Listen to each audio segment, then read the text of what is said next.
Welcome back again. Last night, he was in the ring at Highbury. Tonight, he's here in this studio, the heavyweight champion of the world, Muhammad Ali.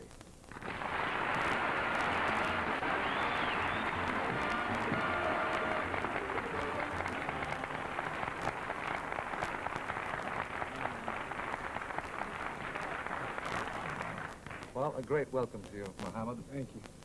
I must say that I, like a lot of people, can't get used to, since for religious reasons you changed your name. Does it annoy you when people forget and call you Cassius?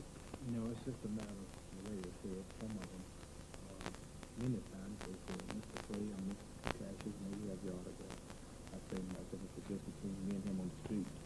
But in front of the world and on nationwide shows, I usually make it known to them. Correct. And then some in the States and many places, mainly the southern cities, many of them are rather smart and they seem to be looking for trouble. You know, how you doing, Cassius, old boy? How you doing? You know my name, fella. Well, I'm Mr. Ali, I'm sorry. But just, you know, I mean, it's caught in the way that people approach me, but otherwise I'll take my attention. Fair enough. Let's have a word about the fight last night, Cassius. Muhammad. Muhammad, I'm sorry. I didn't think I could live with you. I'm sorry.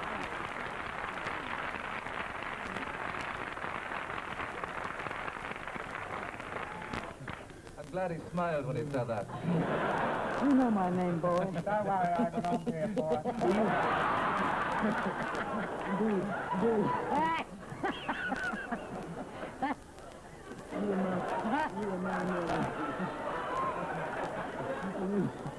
You remind me of a fellow in the States. We have a show just like you on the live audience. We have the stars all the time, and you know, he's just like you, full of jokes.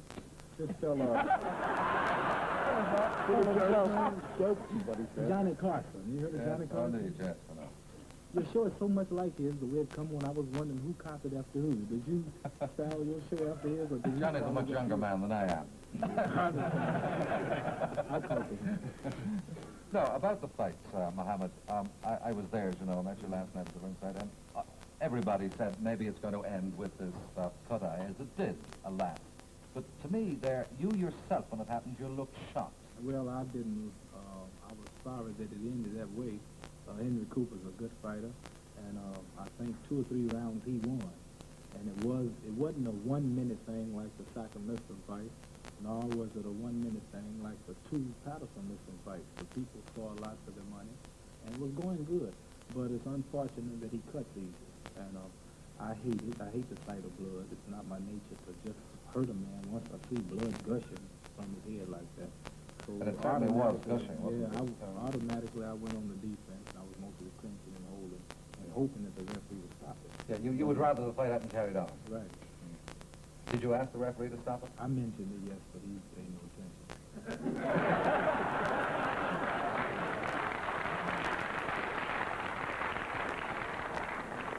There was the inevitable speculation about whether the cut began with a punch or with a clash of It heads. was a punch. I saw the film today. We went to watch the movie, and it was a punch. I was wondering myself, but it was a punch. And if you watch it, and if they cut the film in slow motion, they'll see it was a punch. How do you think the fight would have gone if this cut hadn't happened? Well, if he didn't cut so easy, I think the fight would have ended in about 11 rounds of a knockout, or maybe he would have probably been so outclassed, the referee would probably stopped it because he was... I'm not saying it to make mockery of Henry, because he's a nice fella, and everybody in the country is treating me so nice, and I've never been treated so good before. And I heard no booing at ringside. They had a few title fights on the outside of the ring, but they were just... Two fellas had the money bet the wrong way, and when they lost, they start swinging. So the policeman had to straighten them out, but he's a good fighter. Yeah. I saw a day or two before the fight, you said that if you really hurt Henry Cooper in this fight, that you would retire. No, I said, No? if any man beats me, I'll retire. Yes, you said that as well, but I thought No. in the paper you said No. you were talking about injuries in the fight game. No. No. Does it concern you about injuries? Are you worried about when you get into a man might be seriously Well, hurt? yes, that's why I fight like I do. Most people will tell you that I'm not a hard hitter. I'm just a scientific, classy boxer, just fast, moving. I like to, jab a man 2 or 3 times and then sidestep him, and he might run into the ropes and just... But I don't really hit him, I don't believe in hitting. I've been boxing, my mother say, ever since I was really born. I was about, I think, 5 years old when I realized I had 5 fingers. But I've been fighting a pretty good little while. 13 years. I was 2-time United States Golden Glove champion, 2-time United States AAU champion, and the World Olympic gold medal winner in Rome. I saw you win that in Rome, yeah. And when I turned professional, I saw that it was so hard being a top-notch fighter until I said, I'm just 18 years old, and I can't beat people like Sonny Liston, Floyd Patterson, Ingemar Johansson, Zoe Fuller, Nino Valdez, Henry Cooper at the time. So I said, I'm going to have to do something to outshadow these people. So I met a fellow named Gorgeous George. He passed a few days ago in America, top-notch wrestler. He was on a TV show, something like yours. He had a gold blonde hairdo, and he had his powder on. He said, I'm the prettiest wrestler in the world. I'm going to annihilate the bum next week. I'm going to kill him. I can't be beat. I said, this is a good idea. A few days later, I started it, and then this is what made me, so controversial. And as most people say, whenever I fight, the places are sold out like 2 weeks in advance. You can't get a ticket. And more people come to my fights than any fight in history. I mean, non-fight fans, people from places like all around India and Africa and Rome, and I mean, even old ladies, little children, all come. I've been really. Well, when you were doing all this, I mean, one of the most remarkable things that one notices about you now, so they'd say post the last Patterson fight, that you've changed, a remarkable change from this Gorgeous George image and the Louisville lip and so on. I'm just my natural self, man. I had changed then. See, that was the change when I was acting up. In order campaigning like so tight. So none of this was what some people said pre-fight nerves. This was a deliberate thought out. Just thinking about money and acting crazy. No, what about this? That the fashion now is for the young to be heard as well as seen. Young man like Cassius made sure he was heard. When you began, it was customary that one expected young people to be the opposite. When I began, when I was young on the stage, we damn well had to be heard. Otherwise we were fired. No, I think there's a certain amount of mumbling is liable to go on nowadays, but not with good actors. Good actors are always heard. Yeah. I don't mean literally hearing the words that are said, but drawing attention to oneself. Which you did yourself. I mean, Muhammad is not the only one who did it, but do you think the switch now that young people are heard more than they were is a welcome? Well, I think there's an awful lot of nonsense talked about the young people. Everybody says how noisy and violent, and I think they're having a very good time and enjoying themselves. And some of them are very, very talented. That's like Muhammad, inasmuch as he has so much to talk about. If every young person today who was making that much noise had that much going for them, then it's all right, I think.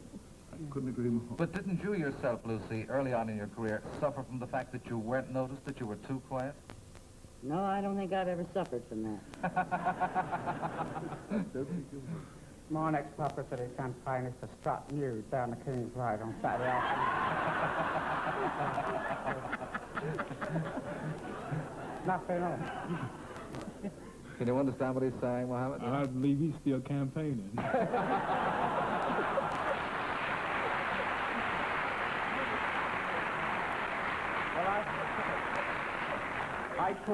I call it camping, not camping.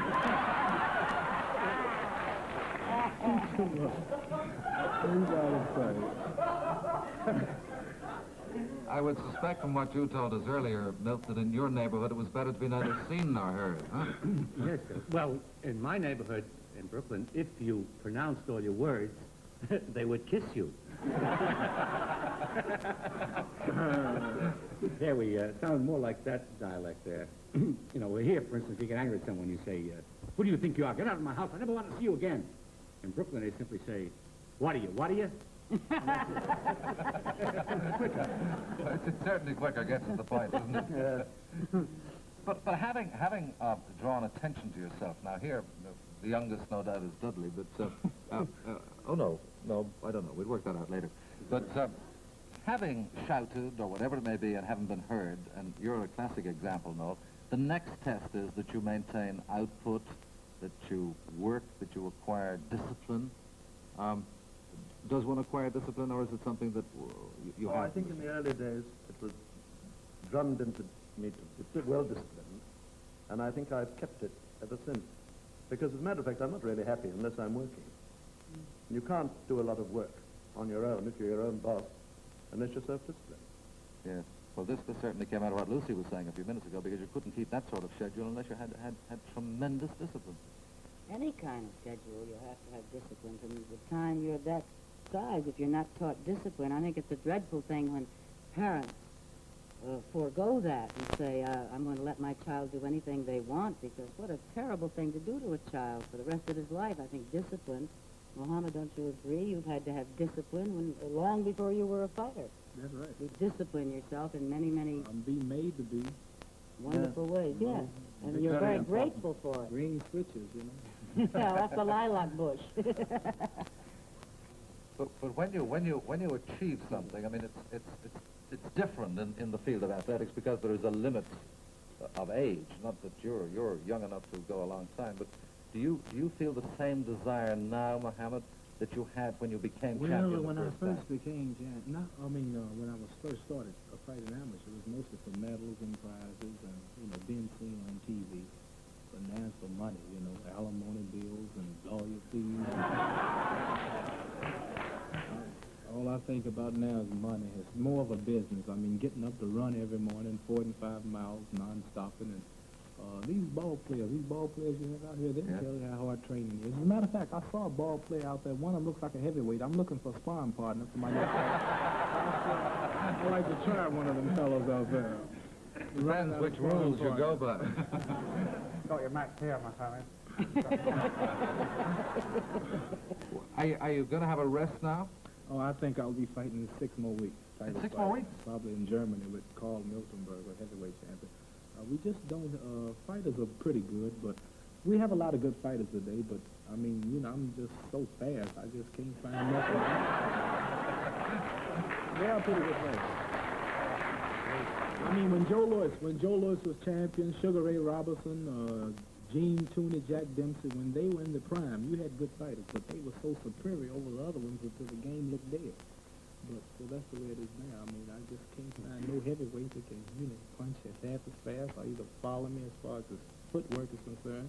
And it makes it look like there's nobody around. So I'll just have to do what Joe Louis did, go on a bum a month campaign, That's what they call it. Go on a what? A bum a month campaign.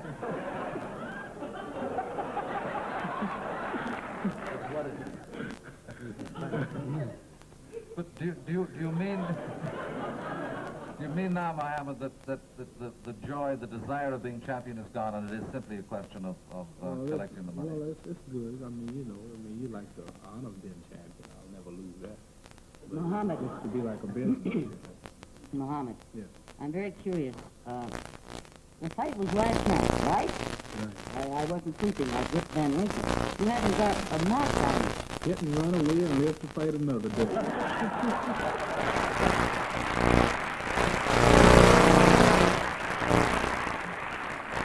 Well, most boxers you see, a lot of them, might have a cauliflower or flat nose or twisted lip or cut stitches over his eye. But I mean, boxing is good. But if I was the type fighter that had to take that, I just quit, because you don't last for too long. And, Well, how do you avoid it? Well, I'm just natural. I just have a lot of speed. That's my greatest thing. That saves me a lot, my speed. Is it something you've worked on, or is it you feel something that's natural to you? A little of it's natural, but I work real hard. People don't see me getting up every morning at 4 o'clock and running 5 miles. I mean, horses actually tire before I do. No, seriously, these horses, they run them around the track 2 times, 3 times on a mile track. I mean, they going in. They're tired. But they go around, they run about 3 miles in about 6 minutes, and it takes me about 40 minutes. See? But I'm going slow, but for a human, I believe I run a horse. This is how I can keep up such a fast pace. you know. Well, But it's is your technique sort of consciously, and I know nothing about boxing, but I have become rather interested. yes, since everything that I'm doing, come on as being I like know a what I'm rocket. doing, everything. But I mean, Yeah. you sort of move around in such an extraordinary sort of way that it would seem inevitable that somebody could whop you on the nose, and yet it's never possible. I mean, is it part of your technique to look easily hittable? You're not as dumb as you look.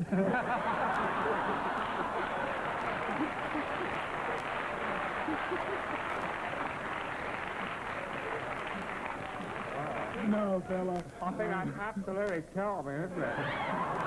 Oh, if I had one of my faces on it, it'd be all right, but nothing. I was sitting here looking all suave, you know. Why don't you get up and hit them, Doug? Mohammed, from whom do you inherit your good health, your excellent health, your vitality? Your father, your mother? Well, my mother and father, they're both healthy people, and I've never drank or smoked, and I've never really dissipated. And, don't no girls, don't no ladies want me, so I don't have to worry about that. I don't have no trouble. I mean, I train hard and work hard. And what kept me in good shape, because I used to talk so much, until if I lost, I'd have to leave the country. I mean, everybody wanted put me to yourself do in so a bad. So now I'm trying to clear up that image, and then if I do slip, well, then the fall won't be so hard, you know. So you're going to be a very quiet fighter in the future, are you? Well, I talk, but not on boastful, you know. Just like tonight, sort of the modest, shy, returning. You know, Yeah. He's tell honest. people, He's you know, honest. Honest, exactly. You know, Yeah, I still I tell think people how great I am, but, you know, more humble way. You know. Yeah.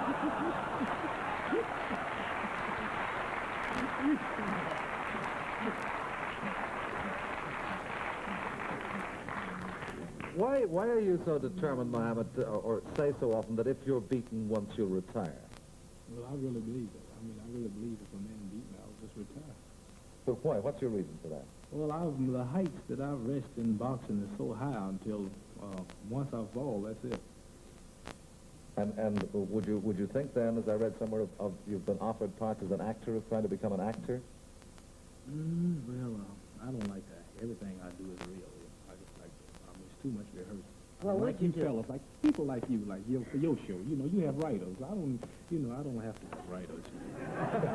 I told that to Johnny Carson, you know. I want you to work I'm against joking, writers. I don't know. We're talking to a big writer here. With a I'm fantastic left foot. Got me where I am today. What would you do, Mohammed? What would you do if you weren't a fighter? Well, if I quit now, Yes. I really don't know. I think he could be a comedian, don't you? Yes. Yeah. I don't think he'd Everyone want there thinks so. Anyway, yeah. it. He wouldn't want that. No? You know, Johnny Carson, you know, he's a fellow got a show like yours in New York City. He said, Champion, you do so good. He said, you should take over my show. Would you like to have a show like this? I said, Johnny, there's two things wrong. He said, what? I said, the wrong complexion and the wrong connection. Boy, he laughed. He fell out of his chair laughing. I tell you what, Mohammed, I think we've run out of time, and I'd like you to take over this show and close it for me tonight, will you? Will you say goodnight to my guests and let's have the show I close most of my shows with the right clothes. No. I'm pleading. Okay. All right, he's in the chair. No, I don't have to close shows. All right. Well, you've certainly, you haven't closed this one. You've opened it with a bang. It was really great having him with us, wasn't it? Wonderful. Thank you. Wonderful. I've been there with Great great personality. people. I wish I didn't have to say goodnight, but I must say goodnight. Thanks to everybody, to Cowan McCrae, and it's good night to the delectable Lucille Ball. Thank you so much. Thank you. Milt, glad to have you with us. Thank you, Dad. Dudley Moore, the new heavyweight champion. Noel Coward, great to have you with us. And You. Muhammad Ali, I got it right. Thanks. Will there be more people next week? Goodbye.